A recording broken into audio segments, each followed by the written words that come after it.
Bienvenue à la scène musicale, on va vous parler un petit peu de l'aventure Prodaf. Je suis avec mes deux compères, Ludovic Lanen, Claude Salmieri. Et voilà comment cette histoire a commencé. Il y a 20 ans, j'ai rencontré Monsieur Salmieri. Donc Monsieur Salmieri, je vais le présenter rapidement, c'est un très grand batteur, CNSM de Paris, Berger, France Gall, Red Charles, etc., etc. C'est aussi un pianiste, parce que il fait beaucoup de piano aujourd'hui, tu as plutôt lâché la batterie. Et je présente en 2000 des paires d'enceintes Pro 5, Pro 8 qui existent toujours, à Monsieur Salmieri, qui me contacte tout de suite en me disant mais c'est génial, c'est super, ça sonne terrible, Ça. et ça commence comme ça. Et à ce moment-là, je te dis, on va faire des micros. Et là, Claude me dit, il faut que je te présente Ludovic Lanen. Je travaille avec lui, tu verras, c'est un mec terrible. Et avec lui, on peut faire des choses. Voilà, ça a à peu près commencé comme ça. Et on part tous les trois en Chine. Arrivé dans la première usine qu'on avait sourcée, je ne vais pas donner les noms d'usines, mais première chaîne de fabrication Audio-Technica, deuxième chaîne de fabrication AKG, troisième chaîne de fabrication Yamaha, quatrième chaîne de fabrication, une autre grande marque. Et là, on regarde, on analyse le schéma et on se rend compte que les cellules ne sont pas faites dans ces usines, qu'il y a un grand spécialiste de la création des cellules et on a cherché à aller au cœur même de la fabrication des cellules. Donc nous voilà partis pour en rendez-vous dans cette fabrique de cellules qui fabrique aujourd'hui peut-être 90% des micros mondiaux. Je pense qu'il y a aujourd'hui Schoeps et Neumann qui restent fabriqués en Allemagne, et peut-être Neumann pas forcément, puisque je crois qu'ils ont ouvert un peu leur fabrication vers la Chine, et autrement, la grande majorité fabriquée là-bas.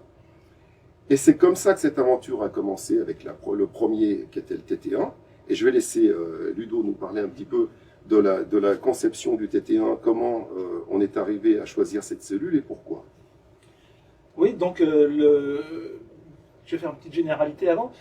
Avant de rencontrer Jean-Luc et de travailler avec Prodip, je faisais des essais pour Home Studio à l'époque, le journal et j'avais eu l'occasion d'essayer de faire des bancs d'essai de micros fabriqués en Chine, et je m'étais aperçu du coup qu'il y avait le meilleur comme le pire, c'est-à-dire qu'il y avait vraiment des trucs qui sonnaient vraiment bien, et des trucs vraiment louches. Et donc, sachant ça, je savais qu'il y avait moyen là-bas de trouver vraiment des éléments, des capsules, des cellules qui fonctionnaient vraiment bien, qui étaient vraiment à la hauteur. Donc pour faire le TT1, on a voulu faire un micro vraiment le plus basique possible, le plus simple, facile, avec un assez gros niveau de sortie, donc pour que ça marche sur n'importe quelle console, même s'il n'y a pas beaucoup de gains, s'il n'y a pas des super préamps, il y aura toujours du son.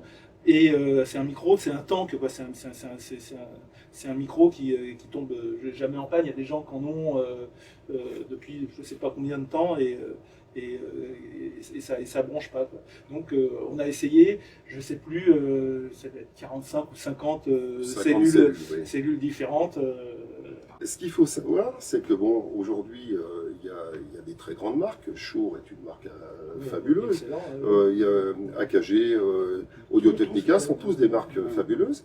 Mais un TT1 coûte pas plus cher ni moins cher à fabriquer qu'un SM58. Et quand on a cherché le positionnement de prix pour cette marque, puisque un petit nouveau qui arrive avec des marques qui ont plus de 100 ans, il faut vraiment qu'il ait une conviction et qu'il ait une ligne de conduite dans la fabrication de ses produits. Et nous, ce qu'on a cherché à faire, c'est des produits qui soient abordables pour le plus grand nombre. On a affirmé la qualité professionnelle accessible à tous. Et là, je laisserai Claude en parler et Ludo à nouveau, et c'est la vérité. Et tout le marketing du début de la marque était que les budgets économisés servent la promotion des artistes. Alors qu'est-ce que ça veut dire cette phrase? Ça veut dire qu'aujourd'hui, il y a des artistes qui ont le choix. On est aujourd'hui au studio de la scène musicale, il y a toutes les marques représentées, ce qui est tout à fait normal. Actuellement, il y a les Rolling Stones dans un autre studio. Ils ont besoin, dans le monde entier, de retrouver leur marque par rapport à des micros qu'ils connaissent aux États-Unis, en Angleterre. Mais quelqu'un qui a besoin de s'enregistrer, qui a besoin d'une vraie qualité, eh bien, pourquoi mettre 2700 € dans un U87 de chez Neumann alors que le STC 3D lui permettra à 229 € de faire exactement la même chose, avec un résultat qui est vraiment très encourageant. Et on a fait des essais avec le U87 et le STC 3D. Eh bien, on avait dans ton studio d'ailleurs à l'époque, c'était très difficile de savoir lequel était le mieux, puisque à l'aveugle. Oui, on entend une petite différence, mais on ne peut pas dire. D'ailleurs, Ouais. ce positionnement de prix que tu parles, ça posait quand même pas mal de soucis.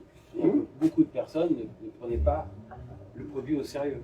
Oui, eh ben, C'est pas cher. mais ça continue à Et on poser était des soucis. confrontés sans arrêt à vouloir expliquer, mais non, le prix il est pas cher, mais c'est du bon produit, c'est un bon. Mais Moi j'ai eu beaucoup de réflexions, de retours comme ça. Ouais, bah, c'est un problème plus général, parce que c'est le problème qu'il y a avec les marques pour les baskets, pour les fringues, et des trucs comme ça. Alors c'est vrai que c'est un problème, mais c'est surtout un problème français, parce que aujourd'hui Prodype est distribué dans 40 pays. On rencontre ce problème surtout en France. Alors c'est vrai que l'étiquette de prix fait la qualité en France. Alors c'est souvent vrai, hein, mais pas toujours. Et avec Prodype, eh bien, en tout cas, on fait partie dans le lot de cette exception qui fait en sorte que on sait ce qu'on fait, on dit ce qu'on fait, et que ça soit Ludovic Lanen ou Claude Salmieri, je ne pense pas que vous metteriez votre nom sur des produits qui ne répondent pas à ce qu'on annonce. Il y a beaucoup de choses qu'on Et puis moi, mon critère de base quand on élabore un nouveau produit, parce qu'on dit, ah tiens, il y a un besoin pour tel micro, il y a peut-être déjà mon premier critère, c'est est-ce que ça, je m'en servirais, ça, est-ce que moi, si j'ai un enregistrement à faire, je m'en servirais, et je fais le micro, on l'emmène jusqu'à ce que je lui dise, oui, ça, je m'en servirais, et d'ailleurs, je m'en sers, sur des tournées, en studio. Avec Cabrel, voilà. et bien d'ailleurs, Francis chante avec le MC1, il avait fait toute la dernière tournée sur le MC1. Sur les amplis guitare, on avait le ruban, sur la batterie, on avait des micros extraits d'une petite batterie. De toute façon, on peut retrouver tout ça sur le site www.prodype.com. Mais justement, avec la tournée de Cabrel, moi je me souviens, quand tu avais fait le MC1, parce que on a le TT1 à 39 €, on a le M85 à 59 € qui a été fait. Le TT1, il est très marqué dans le bas, il a un grand soutien dans le bas. Le M85 est un peu plus linéaire. Et puis le MC1, c'est une capsule qui fait en sorte qu'on retrouve pour les chanteurs à voix. C'est un micro qui est beaucoup plus détaillé, quoi. Oui. C'est un micro qui sera un Une petit image peu plus détaillée, fin, oui. un petit peu plus détaillé, un petit peu sans être complètement comme un micro statique, ça se rapprocherait un petit peu plus de ça, quoi. Disons le TT1, c'est le truc tout terrain basique qui marchera partout dans les clubs. Le 85, c'est un micro généraliste de chant qui est vraiment plus normal, on va dire, qui est un peu plus comme tous les autres micros de chant, genre les 58, toute cette gamme de micros là. Et le MC1, c'est un micro qui est un petit peu plus détaillé, un petit peu plus fin, un petit peu. Et je me souviens justement quand vous avez préparé la tournée de Francis Cabrel, où je t'ai dit, est-ce que tu crois qu'il chanterait avec le MC1? Tu m'as dit, je peux pas te le garantir parce qu'on va faire des tonnes d'essais. Ouais, Il y a beaucoup de marques qui viennent présenter leur micro. Et tu m'as dit, fais confiance au MC1, parce que quand même, quand je l'ai fait aussi en pensant à des voix comme Francis.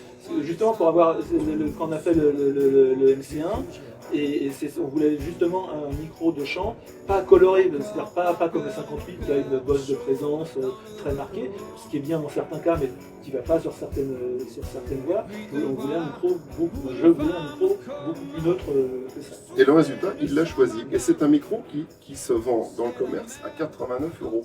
Alors si on devait le comparer à des micros d'autres marques, le MC1, tu le comparerais à quoi par exemple en micro Il y a dans les dynamiques, il y a Sennheiser qui fait des dynamiques qui sont assez droits aussi. Les Shure sont un peu plus marqués. Il y a un nouveau Shure là qui est le KSM 8 qui est différent parce que c'est un micro qui a double capsule, qui est un peu plus neutre, mais ce serait un peu dans cette direction. Sauf que là, on est dans des micros qui valent dans les 200, 300, jusqu'à 400 €. Le TT1, je sais pas, le TT1. Le TT1, c'est un petit peu un truc particulier parce que c'est un micro. C'est vrai qu'il est un petit peu costaud, qui est un peu fat, pour employer un anglicisme. Mais je connais pas vraiment d'équivalent de micro simple qui est quand même pas mal de détails, qui encaisse tout. Il y a beaucoup de gens qui s'en servent pour faire des trucs de genre de human beatbox, en faisant justement du fait qu'il y a de grave dedans, des trucs comme ça. Et il y a plusieurs, je connais, j'ai eu des retours de plusieurs gens qui s'en servent comme ça. Et puis par exemple, Patrice Serral, c'est un batteur et qui fait pas mal de trucs, il y a de l'électronique et il s'en sert aussi pour carrément taper sur les cymbales avec et puis avoir le son.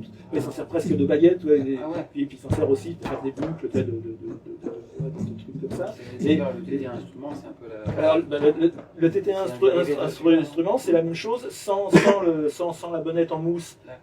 Ça serait plus un 57, tu vois, et c'est un micro. Alors, lui, par contre, là, le côté grave du TT1 de proximité avec la voix, ça joue moins sur les instruments parce qu'il y a moins cette proximité avec les instruments. Et c'est un micro qui est, par exemple, sur des tomes, c'est-à-dire que c'est la même capsule qu'on a pris pour les micros de tomes et caisse claire de la batterie, du kit de batterie. C'est un micro qui est plus droit et en fait, le TT instrument, le micro dont il se rapproche le plus au point de vue son, c'est le 88 Beyer. Le 88 Beyer qui a une dynamique qu'encaisse énormément et qui est très très droit, quoi. Il est vraiment très très proche du 88. Alors justement, on a fait cette mallette de micro ensemble, tous les trois, qui est la DR8, qui est une mallette qui existe déjà pratiquement depuis 10 ans. Depuis 10 ans, mais on n'a rien changé et on ne veut pas changer puisque on a vraiment un résultat déjà avec le micro de grosse caisse qui descend vraiment dans le grave. On a mis donc 3 ou 4, c'est 3 TT1 coupés. Non, 3, 4 TT1 coupés. 4 TT1 coupés. On a mis 3 overheads qui sont justement avec où vous avez voulu que ça soit un petit peu plus dans les. Oui, ils sont un petit peu préalisés, c'est-à-dire que le grave est un petit peu atténué pour pas avoir justement le bout des tomes, etc.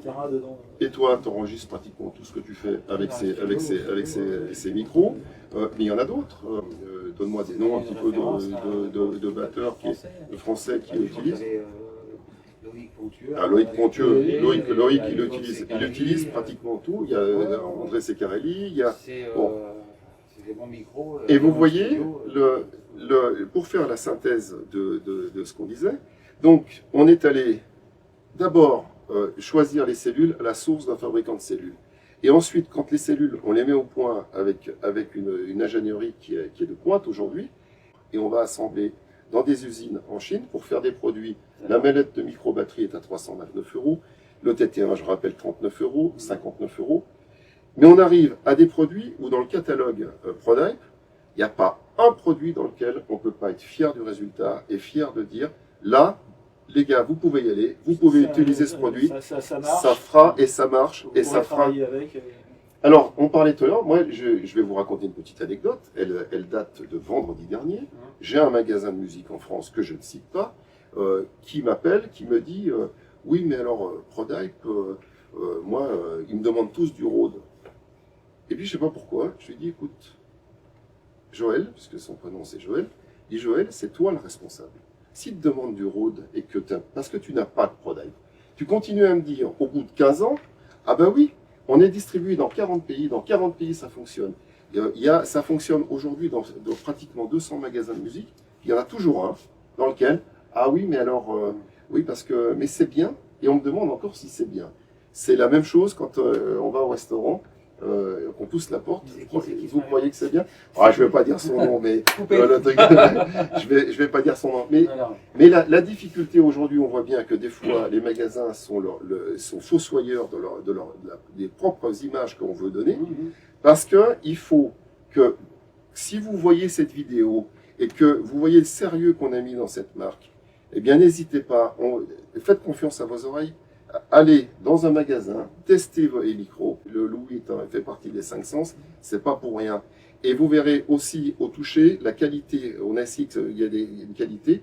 On a très très peu de SAV, c'est-à-dire comme toutes les marques, on arrive à 1% à peu près et on surveille de très très près 1% de produits qui vont être défectueux et qu'on reprend. On a un SAV qui fonctionne très très bien parce que nous, le client final, c'est vraiment lui, l'utilisateur final.